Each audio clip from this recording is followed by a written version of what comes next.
Me han propuesto un tema que creo que es bastante árido, que es el de la biocompatibilidad. He tratado de hacerlo lo más didáctico posible, pero advierto que es un tema que nos podemos perder con facilidad. Y, como siempre, me gusta empezar con una reflexión. Y es que, fijaos como uno de los padres de la nefrología, como fue el profesor Scribner, ya nos comentaba que era imprescindible seguir avanzando en diálisis para conseguir la rehabilitación plena del paciente. Y sabemos que eso no lo hemos conseguido a día de hoy. Pues fijaos que la fatiga la tienen casi 3 de cada 4 pacientes, además de la sequedad, el picor, problemas de sueño, calambres. Y además la mortalidad pues sigue siendo superior al 10% anual, incluso en diálisis como la europea o la japonesa. Y claro, al final lo que hay detrás de todo este trasfondo es esto, ¿no? Un estado inflamatorio crónico y una toxicidad urémica mantenida. Bueno, pues con todo eso en la mente queda claro que fijaos qué cantidad de factores va a jugar la membrana del filtro de diálisis, ahí los tenéis todos, así es que va a tener realmente un papel central en el pronóstico y la calidad de vida de nuestros pacientes. Así es que esto es un poco lo que os quería contar hoy. Hablaremos de cuáles son las características que debo mirar cuando elijo un filtro, la membrana ideal, como debería ser.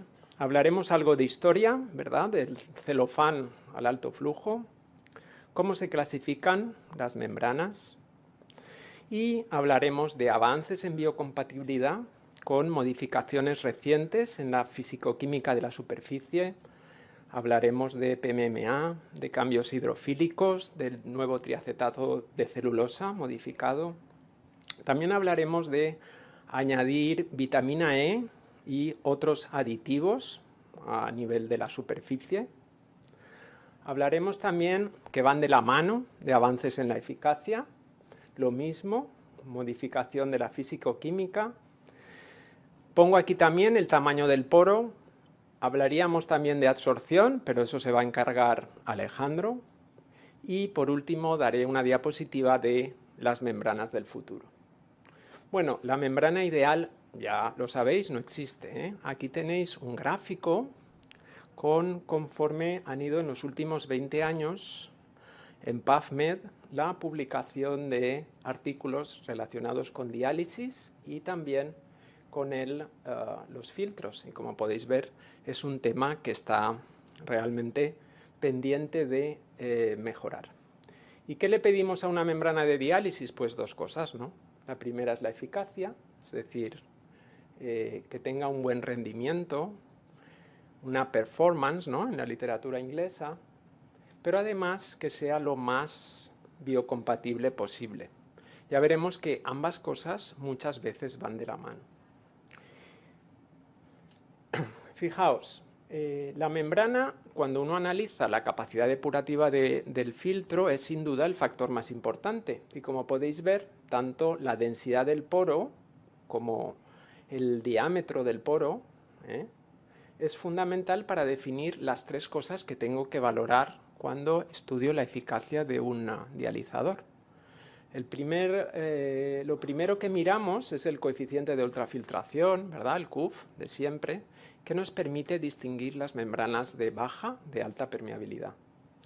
Luego me fijo en la difusión, que sería el coeficiente de transferencia de masa, el COA, que depende exclusivamente de la difusión, y luego me fijo en el coeficiente de cribado, que depende únicamente de la convección.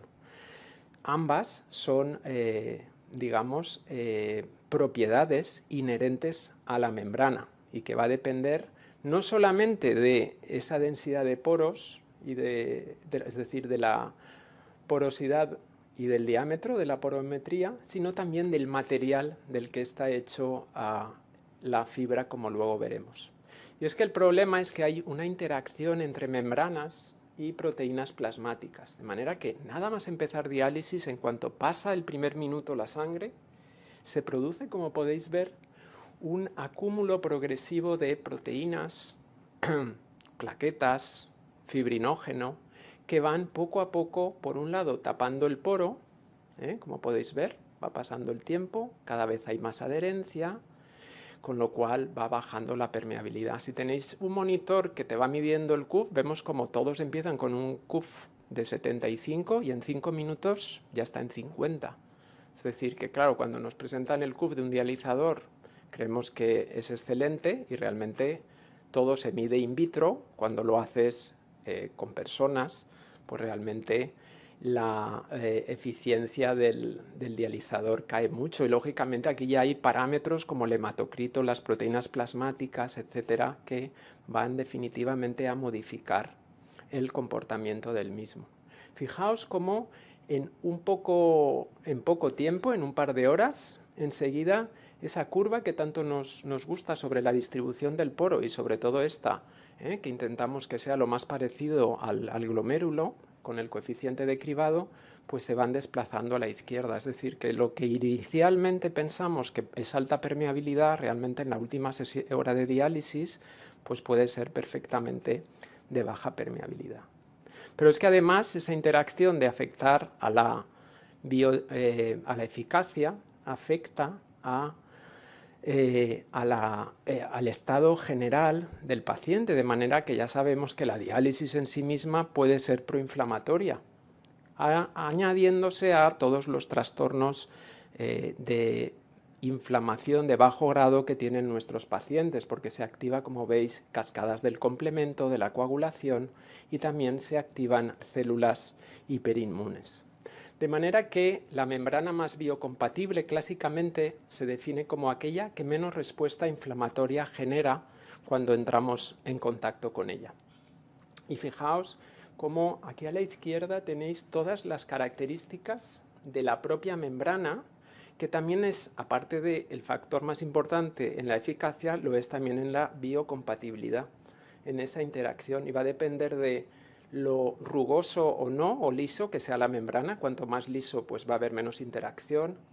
La hidrofobia que tenga, la nanoestructura, la presencia de grupos funcionales, la presencia de cargas más o menos negativas, todo eso va a influir y son cosas que vamos a poder cambiar hasta cierto punto, pero también hay otras cosas fácilmente cambiables y que realmente no dependen de la membrana en sí misma. Por ejemplo, el método de esterilización, el óxido de etileno debe ser abandonado ya, de hecho que yo sepa ya no se usa, igual que ciertos materiales que están en la carcasa del dializador, como puede ser los bisfenoles o el PVC, pues también deberían estar eliminados de la membrana.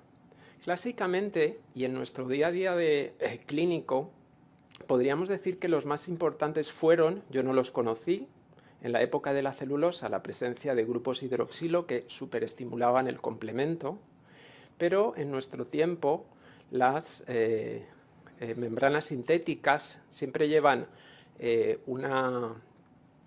como componente para mantener cierta hidrofilia y así permitir el flujo de sustancia de bajo peso molecular y de agua, el PVP, ¿vale? Y el problema es que este PVP es responsable de bioincompatibilidad y de esas reacciones que vemos precoces, ¿vale?, a polisulfona, y que con otras membranas que no llevan polisulfona, como puede ser por ejemplo el PMMA o el triacetato de celulosa, pues se evitan. Fijaos, esto es lo que os he comentado, no lo vivimos, son artículos antiguos, como cuando empezaba la diálisis se producía una gran subida del complemento en aquellos pacientes que llevaban una celulosa no modificada por esos grupos hidroxilos libres, y también una leucopenia transitoria por ese reclutamiento de células inflamatorias. Por el contrario, desde hace ya pues casi 20 años sabemos de la existencia de reacciones a polisulfona y que parece relacionarse claramente con la liberación de ese PVP a el torrente sanguíneo. Bueno, ¿y esto tiene efectos en el paciente? Pues fijaos que claramente sí.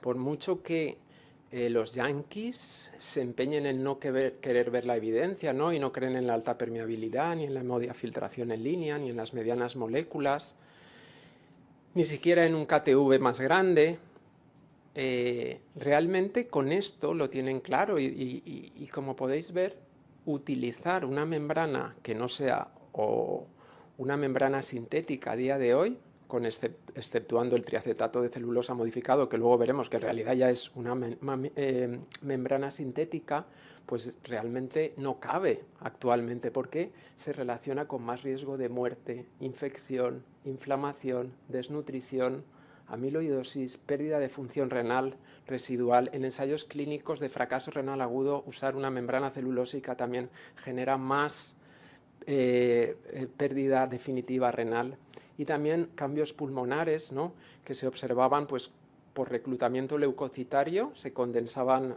se atraían en el pulmón y producían esa hipoxia, esa hipoxemia que se veía siempre al principio de diálisis. Y así fue un poco la historia, ¿no?, con los primeros padres de la diálisis, y gracias a las membranas de celofán pues se consiguió llegar hasta los años 70, y es cuando ya llega la fibra hueca y las primeras fibras sintéticas.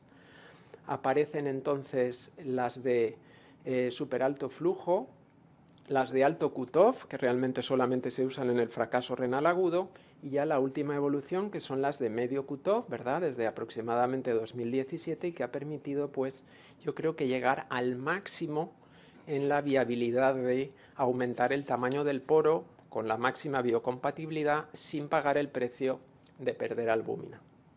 ¿Cómo se clasifica la membrana? Pues bueno, realmente tiene múltiples clasificaciones, pero quizá las dos más importantes sean estas. La primera es la de celulosa no modificada, el cuprofán, que realmente es muy baja permeabilidad. La de celulosa modificada, que ya consiguió, eliminando los grupos hidroxilo, mejorar la biocompatibilidad. Y luego ya tenemos las sintéticas, que son las que básicamente utilizamos actualmente. Y la otra clasificación, ¿verdad?, es según el tamaño del poro y su capacidad depurativa. Hablamos de baja y alta permeabilidad, y luego de medio cutoff y de alto cutoff, ya según su coeficiente de cribado respecto a albúmina y beta 2, que como podéis ver es realmente grande. Bueno, nos centramos ya en los avances que hemos encontrado en cuanto a biocompatibilidad y eficacia, que era en realidad el motivo de la charla. Y como hemos dicho, lo primero que hacemos es quitarnos cosas fáciles de quitar y que han sido resueltas, como el óxido de etileno o los bifenoles. Pero hay otras cosas que hemos ido trabajando en los últimos años.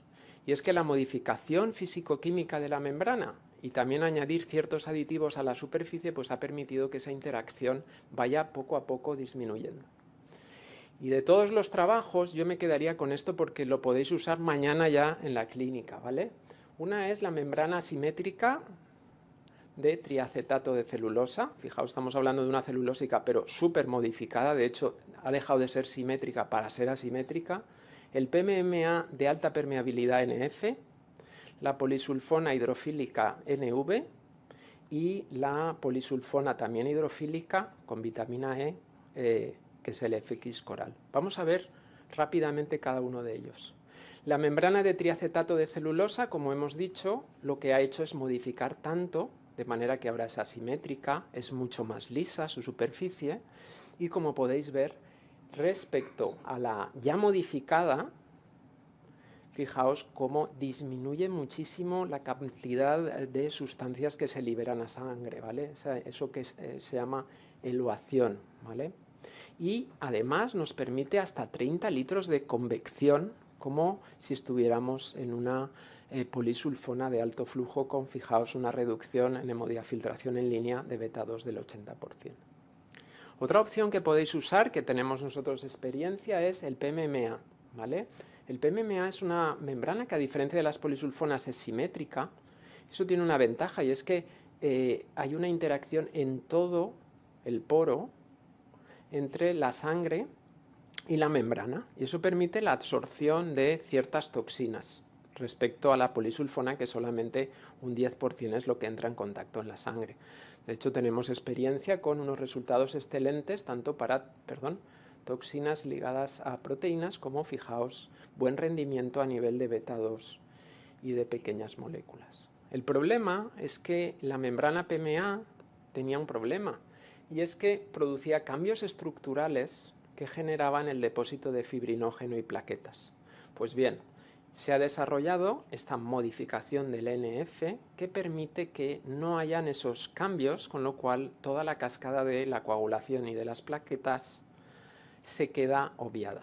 Como prueba de ello, fijaos cómo cuando se compara el NF con la anterior, con el BG, también de PMMA, fijaos cómo la plaqueta, la adherencia baja 1000 veces y un 30% y un 50% la absorción de fibrinógeno o el estímulo de leucocitos. Y como hemos comentado, biocompatibilidad y eficacia van de la mano. O sea que cuando ves una cosa mejor en un apartado, mejora también lo otro. Mirad, en este estudio aleatorizado se vio cómo seguir en NF, en la nueva PMMA, mejoraba el estado nutricional y bajaba los niveles de plaquetas. Pero es que además, cuando se ha enfrentado a los mejores en hemodiafiltración, fijaos cómo su eliminación global es similar a la expandida, con muchísima menos pérdida de proteínas, pudiéndose utilizar en hemodiafiltración en línea. Siguiente paso, hemos dicho que el problema de las polisulfonas es que necesitan cierta hidrofilia y para eso necesitamos ponerle PVP. Y ese PVP hemos visto que es muy bioincompatible y que nos puede dar reacciones. Solución, vamos a evitar la exposición de PVP mediante una capa hídrica, modificando esa capa en contacto con la sangre o añadiendo vitamina E, que tiene un efecto antiinflamatorio del PVP. Y aquí tenéis como en este ensayo clínico el NV, esta membrana hidrofílica que crea esa capa de agua, pues produce mucha menos depósito de plaquetas y fibrinógeno respecto a las polisulfonas, menor producción de estrés oxidativo y a nivel de eficacia, pues como podéis ver, además, pues consigue unos resultados muy similares. El FX Coral, que sería lo mismo pero utilizando vitamina E, pues también son datos muy preliminares, pero fijaos cómo consigue muchísima menos activación, incluso una inactivación del complemento respecto a toda la batería de filtros que tenemos actualmente. Y como podéis ver en este resumen, que por falta de tiempo no puedo expandirme, pero veis que tiene una mejoría, esa mejor biocompatibilidad también se traduce en un mejor rendimiento de la membrana.